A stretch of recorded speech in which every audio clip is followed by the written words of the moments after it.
an easy way. Because I know and I'm aware that changes are very difficult to everyone, and because we are human beings of habits, and we don't like when something new and unexpected enters into our lives. So I wanted to give some tools and some keys to enable people to manage and master those changes, both changes that are created from within, for example, things that you want to change in your life proactively, or changes that happen to you without your control, so that you can cope with them in a positive way. All right. One of the things I wanted to ask you about is, Leonardo, is what does outside of your comfort zone mean? The outside of the comfort zone. So every one of us has the things that he does normally in his daily routine, his daily life, and the brain studies these situations and they get used to it. Like, for example, your daily routine, when you go to work, you use a certain path or route to get there, the things that you do in the morning, the things that you do daily, and then when something happens and you need to do something else that you were not used to it, then the brain doesn't know how to deal with it in the beginning, and you start getting nervous and insecure, and the amygdala in the brain starts to fire because you are in a survival mode, because you're expecting now to deal with things that you're not used to, and then you enter into a mode of nervousness because now you need to learn a new situation. It takes time. And in the meanwhile, your performance decreases, and you start experiencing all kind of physical emotions and physical activations of the heart, your breathing, and then you cannot perform as good as you wanted. So being out of your comfort zone, meaning doing or being expected to do things that you're not used to, that takes you out from your regular zone in terms of things that you are used to do, to think, to feel, and it requires to adapt.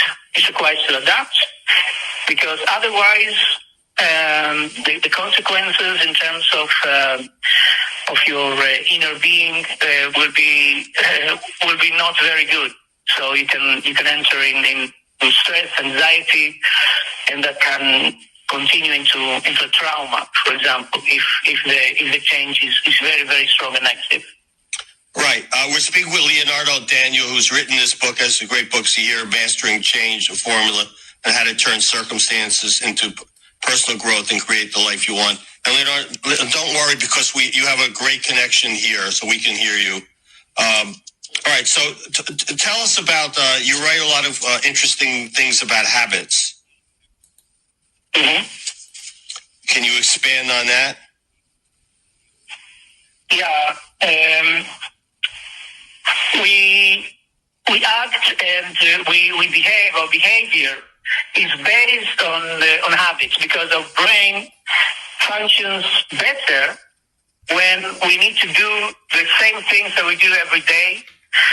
And that's the way the brain works in the best performance. When we don't need to invent the wheel every time from scratch. So in that case, when we do the things that we are used to, we do it automatically for using our autopilot.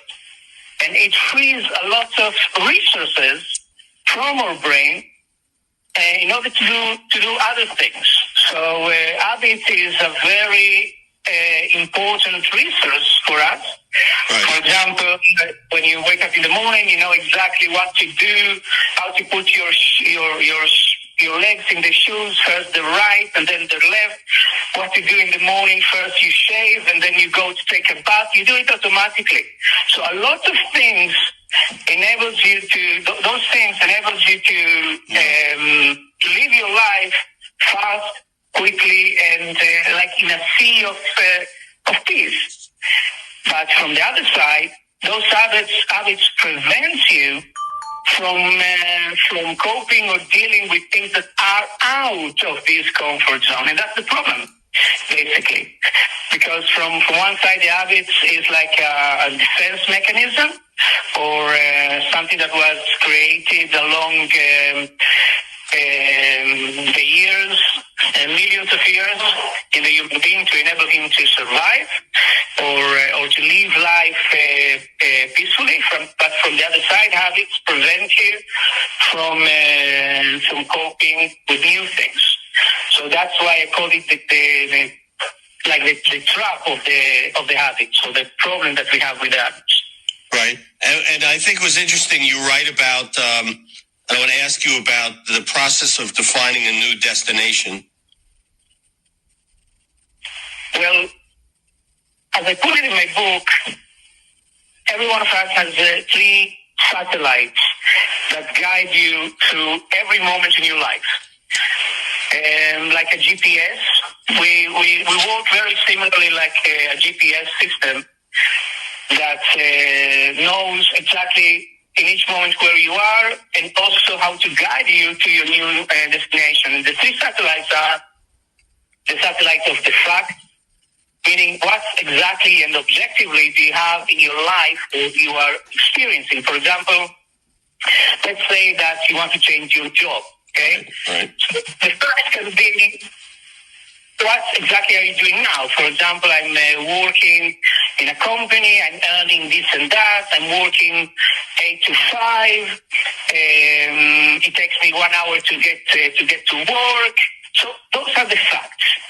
But facts are not enough, because 2 people with the same facts can experience their lives in a different way. So we have another 2 satellites that complement this GPS trilateration process that points you into your own location. And the second satellite is the thoughts satellite. What do you think about your facts, about your life?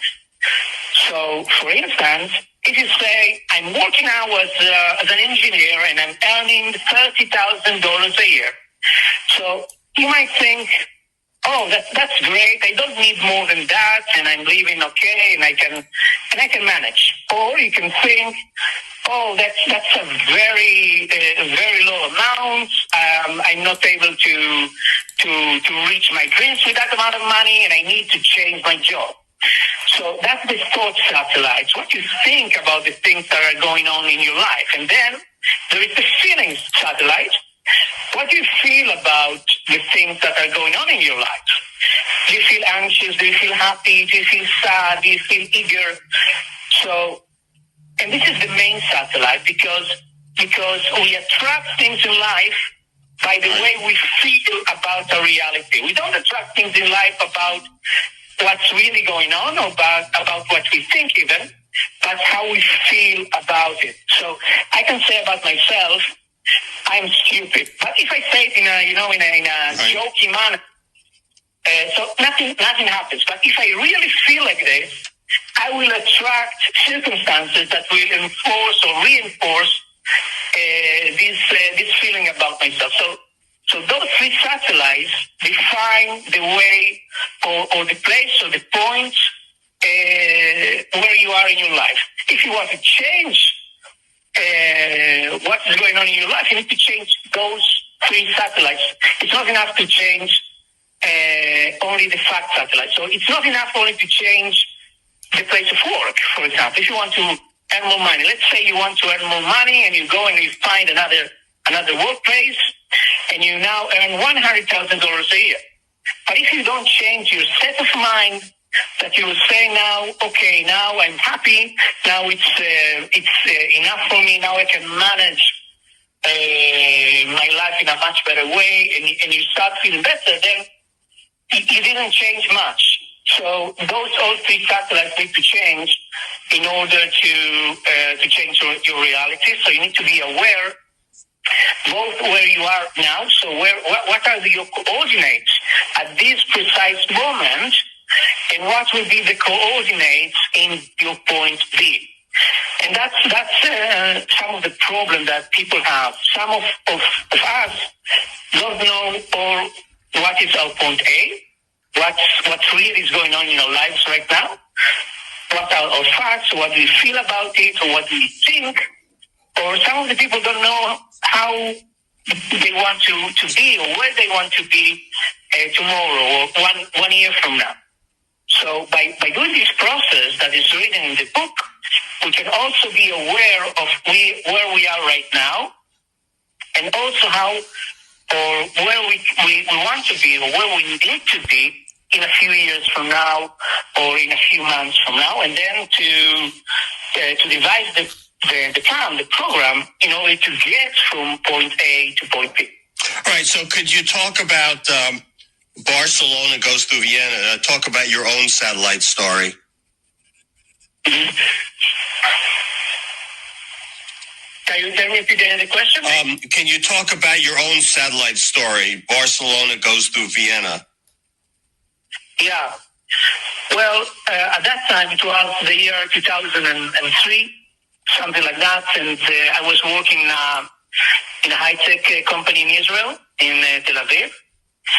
And in the beginning, everything was okay. I started to work there in the year 2000, and I was very excited from the change, from being to be able to travel and to learn new things. But then, around the year 2003, I started to get depressed.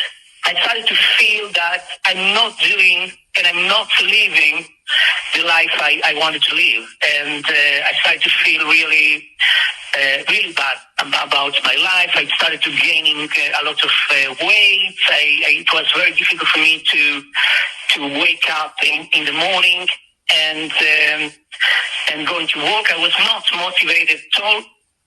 And I wanted to change, but I didn't know how to do it. So I decided to seek help, and I went I started to go to therapy with my cousin, which is a healer. His name is Daniel, and we started this healing process. And along the weeks, I started to get more focus and more like clarity about what I wanted to do and how I want to change my satellite, because the facts were okay. I mean, the facts were that I was working in a good company, I was earning okay, I wasn't rich or something, but I was okay, and I had a good job, but all the other satellites, my thought satellites and my feeling satellites were very bad. So I wanted to make a change. I wanted to feel better. I wanted to think more positive things, and I was not able to even trace the path to a new destination. So that's why I wanted help from an external source. So during this treatment, I started to get some clarity and some realization that I wanted to make a change in where I live. So I wanted to move to Europe. And in that time, my idea was to move to Vienna. Why Vienna? Because my grandfather was from Austria, and I have an Austrian passport. And he said, well, I don't know any other country in the world, so the only piece of attachment I have is with Austria by the fact that my grandfather was from there. So I took two weeks of holidays, and I went to Vienna for 2 weeks to see the place, to try to find some connections there, and maybe a job, or maybe to see about the work options there. And I went there, and I didn't like it. I didn't like the place. I didn't like the weather, the environment, the people, and I have a very nice story about McDonald's that I wrote in my book, if you want to hear that. Yeah. But yeah, okay. I was my trip to Vienna, so I was hungry of walking all day and trying to sightseeing the city, and I entered to a McDonald's store. And before I went to Vienna, I studied a few months German in Israel, in one of the language schools. So I was a little confident about my ability to communicate in German. So I entered this McDonald's, and I wanted to ask for an hamburger without cheese, because I am Jewish, so I don't eat meat with cheese. And I said in my perfect German that I learned for 3 months, eine Hamburger nicht Kasse bitte, which means basically hamburger without cheese. And she's looking at me with this strange looking, and like I spoke in some Chinese or something. So I repeated my request in German, and the response was the same. So I moved to pantomime, to showing with my fingers what I wanted, and then she said, eine Hamburger mit Kasse, exactly what I said, exactly the same things I said before. So I understood that it will be very, very difficult to adapt to Austria. Yeah. But nevertheless, I went back to Israel. Let me ask, also in the book you write about palm reading. Yeah. Well, one of the things I do is curology, which means analyzing the personality of the person through the hand palms. Today I'm studying the university, a master's degree in neuroscience, so I want to connect the two things, the brain and the hand palms, because by analyzing the hand palms, you can know a lot of things about the personality of the person.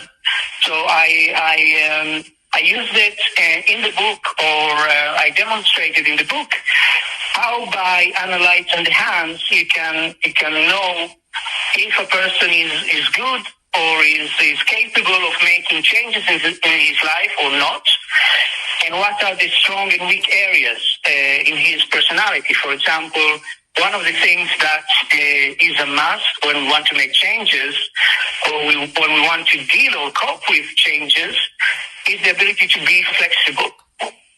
And the ability to be flexible is a mind thing, right? So you need to be mind flexible, but if we check the hands and we see the flexibility in the hands, it also reflects the flexibility in our mind. Right. So if you like to bend your fingers backwards, so let's say you keep your hand straight and you try with the other hand to bend your fingers. If you manage to bend them, let's say 45 degrees, so you are flexible and you can adapt to external circumstances better than other people that their hands are stiff. Right. So those people with stiff hands are more programmed, they are more closed in their own opinions and mindset, and they have more difficulty to accept or to hear others' opinions and to change their own mindset and way of thinking. So one of the things we can do is just to work on this flexibility. If we change the flexibility of our body, of our hands, we will also change the flexibility of our mind. So that's, for example, one of the things that I mentioned in the book. The other thing is, for example, is communication skills. One of the things that are very, very important for our ability to coping with changes is how we communicate with others. If we communicate with others in a good way and we have the ability to create connections with other people, so we will be able to cope with changes because we can ask for help. We have more friends. We have more people that we can reach to when we are in trouble. And that's also something we can see in the hands. This ability to communicate and much more things. Ability to how much energy do you have in the body? How much energy do you have to cope with difficulties and to stand by your own needs, or to stand behind your own needs? So all those things about the way you think, the way you use your energy, and the way you communicate, we can see it in your hands, which is very useful to know if you are dealing with problems and you want to know why is it that you experience the things you experience in life and how you can change it. All right, so another thing that I felt very interesting, and maybe you could talk about it, is the good wisers and the bad wisers. Yeah, the good wisers and the bad wisers. The bad wisers are those people that constantly ask, why something bad happened to me? So, it's a very natural thing when something bad happens to try maybe to blame the destiny, to blame other people, or to feel like a victim of the consequences, and to try to feel pity for yourself. And that attitude doesn't bring us to nowhere or no good place. And the good wisers are those people that, even if they encounter difficult situations and bad times, instead of asking, why did this happen to me, they ask, what can I do now in order to change my circumstances, and what can we learn from this experience for the future? And this is a proactive thinking. This is a positive thinking that enables people to cope with change and to create a change, to use the bad experience in order to create a better reality for themselves, and not to be stuck in their pittiness and their victimhood, if you know what I mean. Yeah. So once again, we're speaking with Leonardo Daniel and his book, his great book, Mastering Change, a Formula on How to Turn Circumstances into Personal Growth and Create the Life You Want. We're talking live in New York on 6:20 a.m. So another question that I had is, how do you identify a positive and negative thinker in the hand palms? Positive and negative thinker in the hand palms. Well, there are a few marks in the hands that we can identify people that think in a positive way and or in a negative way. I mentioned in the book just a few of them. For example, the headline. The headline is a very important mark, and it's the line that runs from under the index finger in the direction of the little finger, and it tells us what is the way that we deal with information. How is our thinking process or our thought process? And for example, if we take the reality, or if we cope with reality the way it should be, or we put all kind of different information that is not there in order to give another meaning to reality.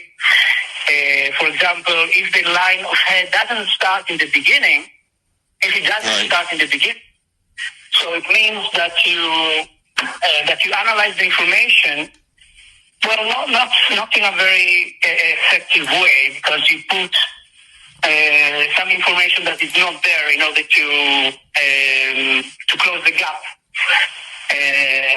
And this gap in the headline usually is because bad communication between the child, which is the person that we are seeing this line in his hand, and the communication he had with his father or mother during childhood. And this communication will impact the way we see life and the way we interpret facts in our life. So now, as you know, we are in war in Israel, and I'm dealing and helping people with anxiety. And one of the things I saw from the people I'm helping and treating is that they have some issues with the headline. Not all of them, but a lot of them. That it doesn't start from the beginning of the hand, or it doesn't go from the line of life, and it starts in some point separated from the life. So it increases the level of anxiety in the people. And another thing is the quality of the line. If it has a lot of islands or breaks, or the quality of the line is not very good, so also it's a sign that there is a problem in the thought process that can cause also issues related to anxiety, stress, and those kind of things. But of course, that there are other signs in the hand. All right. Another thing I found fascinating, I want to ask you about is, as you talk about in the book, can you talk about the importance of seeing failure as part of the path to success? Well, failure is something that is inherent to our lives. So there is no success without failure inside, and because simply put, you cannot succeed in something unless, or you cannot reach happiness in life unless you put the bar of your expectation or of your wishes higher than usual. So if you put the bar high, so it's natural that the first and the second time you will fail, like athletes in the Olympic Games. The first time they cannot jump 2 meters, and they will fall, they will fail. So failure is a natural thing, but it's not something that can make you feel a failure. You know, so there is a difference between failing and being a failure. So there are a few ways you can do in order to tackle this failure thing, and one of them is to be prepared for it. So how can we be prepared to fail? So one of the strategies is to manage risk in life in a proactive way. So for example, if you want to start a new project, so there are a lot of risks in it, so you need to record all the risks that can happen during the project, to be prepared for them, to have a plan, to have a program in order to cope with the possible risk in case they appear, in case they become a reality. So you are prepared. So you are not yet by surprise. So they don't come by surprise, because one of the problems in life is uncertainty. So when we are under uncertainty, then we feel stress, we feel under anxiety. But when we are prepared for things, when we train, when we reverse the scenario in our heads one time after the other, then the level of uncertainty will decrease. So we need to manage the risk in life. We need to think about what can go wrong, and then to devise a plan in order to be prepared. So, for example, when you travel abroad, you know that, for instance, there can be issues with the credit card. So you will issue another one, so just in case. So if if you lose your credit card, or if something happens and it doesn't work, so we'll have some kind of reserve. So that's something that we do automatically because we are used to thinking like this. But what I'm trying to teach in the book is that you need to think like that proactively. So every step in your life that you're doing something new, or that something can go wrong, so you need to think about how can we be prepared and plan in advance for the bad things that could happen. Not everything we can identify in advance, because there are what we call in project management unknown unknowns. So those are the things that can happen, but we don't even know that they can happen. But so we cannot prepare for them. Right. But we need to be the best to prepare for the things that we can identify that can go wrong. And the other thing is to learn from the past. So to do the lessons learned process. Because if we fail in something, it's because something that we did, or something that happened, wasn't optimal. So if we learn from the past, we can improve the future and to say, okay, so the previous time I did A, B, C, and it led me to the result 1, 2, 3, but it wasn't very optimal. So the next time we'll have to do some other things in order to change also the results. So that's a learning process, and that's we call in project management a lessons learned process, like learning from the past. All right. And then key number 4 for mastering change, connecting with your feelings and intuition. So my question with pertaining to that is the most accurate sensor of our current situation is our emotions. Human feelings, you say, have a double role. Could you be kind enough to talk about that, the double role? Of the feelings? Yeah. Emotions, yeah. The feelings and emotions are the compass of our lives. And they are the machine or the tool that God, if you believe in God, gave us in order to find a way in this world. So feelings, they have two roles. One is to sense if the reality that we are living is good for us. So, for example, when you enter a room and you see other people, you immediately sense this energy. If it makes you feel good, it makes you feel bad. So it's something that you cannot explain. Why I feel good in the presence of someone else, and when there is some other people, I feel bad, and I want to leave the place. So it's something like that you cannot explain, but it's built in, like in your inner radar system. And the other role of your feelings is like an antenna. Right. That enables you to create your reality. Because, as I said before, the things in the world or the things in your life, in your experience, are created by the force of magnetism. So the law of attraction. So you attract the things that you feel or based on the way you feel about them. So, for example, if you feel fear, you will attract things that will reinforce the fear that you feel. If you feel excited and happy and you are optimistic, you will attract things that will reinforce this feeling of happiness. So you need to be very aware about how you feel in any moment, and also be aware that the way you feel will represent and present to your reality those same things that will mirror your emotions. So it's a very it's a lot of responsibility in order to be able to change your reality, to be aware of your feelings and emotions and change them. And I also gave some tips in order to do that.